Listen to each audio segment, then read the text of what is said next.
Hello guys, welcome back. In this video, let's go through Databricks One. You might be wondering what is Databricks One and is it possible to use that in the Databricks free edition. By the way, I'm covering this video as a part of the Databricks free edition series. Please watch the other videos if you want. But if you want to just know what is Databricks One, you can see this is the UI. The video, how it will proceed is I will first walk you through the documentation to just understand what is Databricks One and what we can do out of it. And then I will jump into this workspace and show you from where you can get into this UI because it looks quite different, and what is the current status of Databricks One and what you can do out of it. Let's get started. Let's go to the official documentation, right? It says here this is in the public preview and the workspace admins can control access to this feature. I'm showing you, or I'm demonstrating this in the Databricks free edition. Wherever you see in the documentation about workspace admins and how it can be configured, we don't need to worry about that because in Databricks free edition, it's already available in the UI. You don't need to do any sort of access controls because you are the admin in the Databricks free edition. Let's just go through the documentation briefly. Databricks One is the user interface designed for business users, giving them a single intuitive entry point to interact with data and AI in Databricks. This is user centric, where you can build some apps, space, or dashboards, and users can consume out of it without needing to navigate technical concepts such as clusters, queries, models, or notebooks. The UI will be completely different. This page explains the UI as I showed you just before. Here are the different things, and again I mentioned you that it has mentioned here how you can permit the new workspace access. But for the Databricks free edition, it's not needed. If you want to implement this in the, not in the free edition, but in the main Databricks, then please follow these things and ask your admin. You can see these are two different types of drop down which will be there, and it is explaining what you can see all here. There is dashboard, Genie spaces, apps, available assets, and so on. This is the UI where you can ask questions. This is the listing page and all sorts of things, right? Now let's directly jump into the free edition, right? This is the Databricks. Maybe I will make this bigger like this.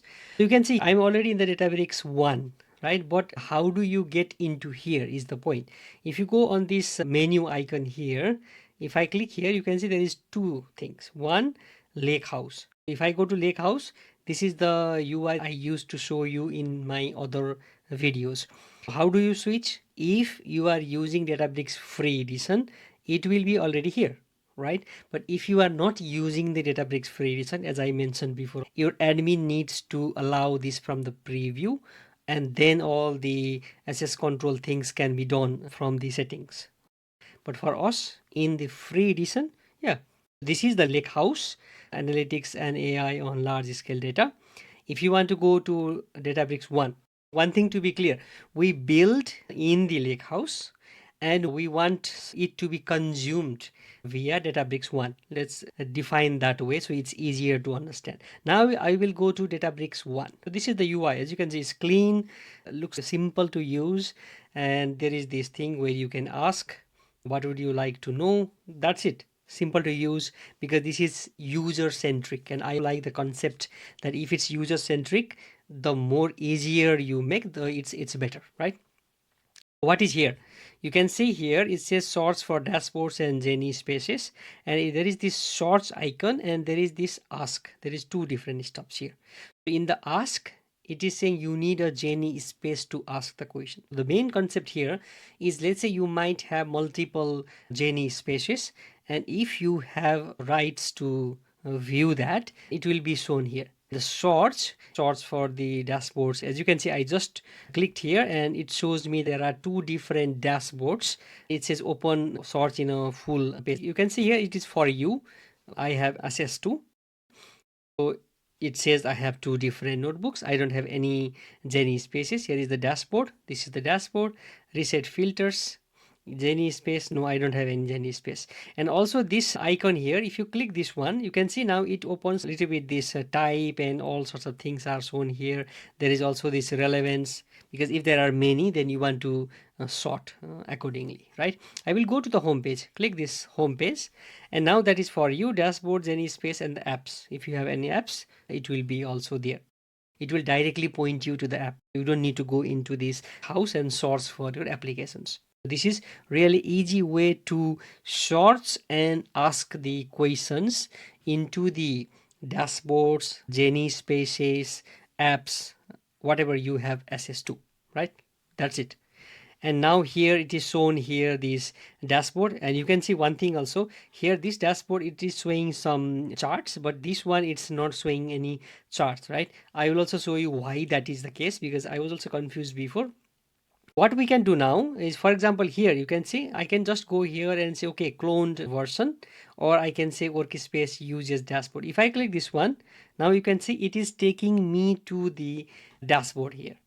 This is the dashboard where I can have access. I can just go here and see what the dashboard is all about. I can edit here and do all sorts of things.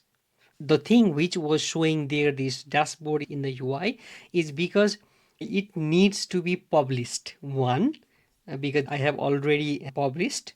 For example, if I just go here to schedule, it is asking me to schedule which time I want to schedule and all sorts of things. But here there is this share, if I want to share or not. I can go to this edit draft because this is the published version, right? If I just go to edit draft, as you can see here, it is now taking back to the Lakehouse, right, in the dashboards. From here, what I can do is, if I click publish, I will say here unpublish. For example, if I do this unpublish, and if I do this before unpublish, you can see here I'm choosing this data permission one. That is what you need to be clicking in order to see the charts in the UI. I will say here unpublish. Once I do this unpublish, you can see revisions have been deleted. If I go back to Databricks One, the chart which was showing here is now gone. I hope you get the point. I cloned this version just to show you the difference. It's the same dashboard. You can just go there and see your dashboard. And another thing is, if you have some spaces, you can just go here and ask the question related to that spaces. Let's demonstrate that. I will just go to the Lakehouse, right? I will go to the Genie, and from here I can go to samples. For example, let's go to New York City trips.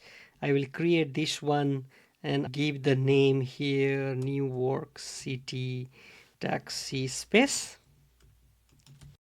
That's it. Now I will go back to these Databricks. You can see here there is this NYC taxi space. Now the thing here is I created that, right? That can be someone who is working on this particular space.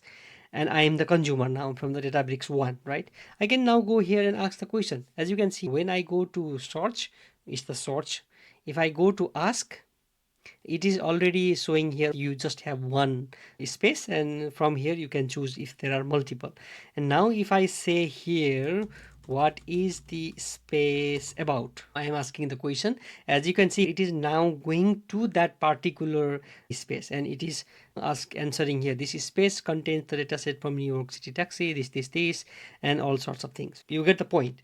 There is nothing fancy here. You are allowed to view this. You can just go here, benchmark, monitoring, whatever it is possible to do. But the idea here of Databricks One is just as an interface from where the users can consume the dashboards, applications, and spaces.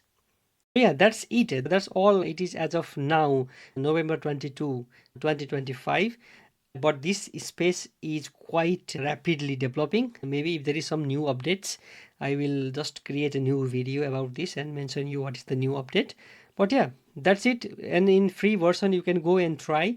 I think that's really good that they are providing this in the free edition. We can have new functionalities and we can try here, and if we need the actual one, and we can go to this main version. I think that's a good idea also. Yeah, that's all for this video. Now you get to see, okay, what is Databricks One and what you can do out of it. Thank you for watching, and see you in the next video.